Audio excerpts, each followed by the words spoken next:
بيكون في انواع كثيره من الارواح. في ارواح بيسبب الجنون، في ارواح ممكن يخرب بيوتنا، في ارواح ممكن يخرب الزواجات بتاعتنا، في ارواح ممكن يخرب الدراسه بتاعتنا، في ارواح ممكن توقف الزواج.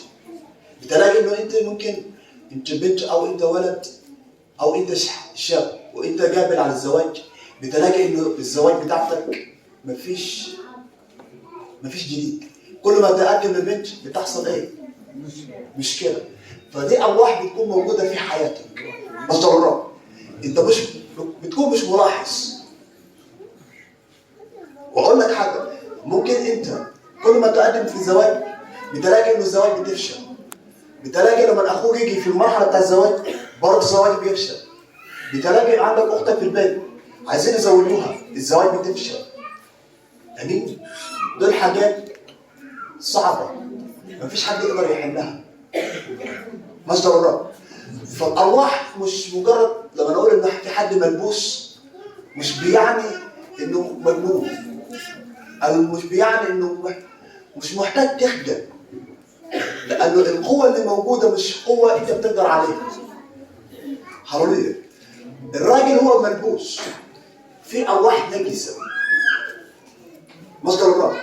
في ناس كتير جدا ممكن تستقبل بتقول انا حياتي فيها فشل.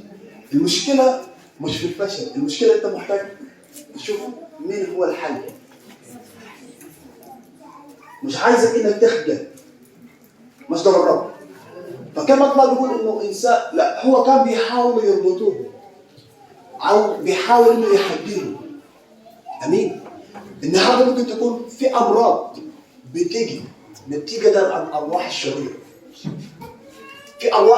في امراض بتيجي نتيجه عن عمل الشيطان. مصدر الرب.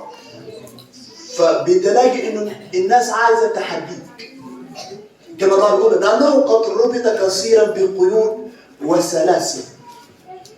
لكنه هو عمل ايه؟ فقطع السلاسل وكسر القيود. مصدر الرب. هو قدر انه يقطع كل السلاسل لانه في قوه غير عاديه. مصدر الرب. في ناس بتتسكن بارواح لقوه غير عاديه. هو مربوط بكل السلاسل بكل القيود، لكن هو قدر انه يقطع كل القيود وقدر يكسر كل القيود. لأن القيود اللي موجودة هي قيود بشرية. أمين؟ في حاجات، بس أنا ممكن أقول حاجة، في ناس بتلاقي إنه في حد بيكون ملبوس، يعني مش بيروح للمكان الكويس، بدل ما هو يلاقي إنه هو ملبوس يجيبوا الكنيسة وبيروح ويربط زيادة. يعني ممكن تلاقي إن في حد ملبوس دلوقتي يجي واحد ياخده ويروح لفين؟ للمكان عايز يعمل له السحر، مش كده؟ انت مش بتساعده، انت بتربطه زياده. مصدر الرب. بيقول فقطع السلاسل وكسر القيود فلم يقدر احد ان يذلله. مصدر الرب. كلمه فلم يقدر احد ان يذلله بمعنى ثاني فلم يقدر احد ان يحرره. لانه كلمه اذلال هي كلمه بتيجي في التحرير. مصدر الرب. فانا اعرف حاجات روحيه لما دلوقتي تروح عند اللي بيعملوا السحر، لو جبت حد من اللي مش بيضربوه عندهم حاجات بيعملوها عايزين يذللوا الروح اللي جواه، بمعنى تاني عايزين يحرروه. مصدر الرب. ده فلم يقدر احد ان يذلله. هو مربوط، هو ملبوس، هو في مشاكل موجوده في حياته. مصدر الرب. في روابط موجود في حياتنا. مصدر الرب. في روابط موجوده، في اذلال، في حاجات موجوده في حياتنا مفيش حد يقدر يفكها الا الرب يسوع المسيح لوحده. مصدر الرب. مفيش قوه، مفيش اي قوه، مفيش اي سلطان في الارض يقدر يفك مشاكل اللي موجوده في حياتك. امين.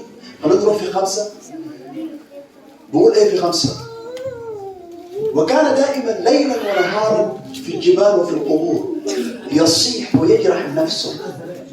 مفيش نوم، مفيش اكل، بس هو كان بيصيح بيعيط، حياته معذب. امين. ممكن انت دلوقتي موجود في الكنيسه، انت بتيجي في الكنيسه كل يوم بتلاقي ان حياتك عباره عن عذاب.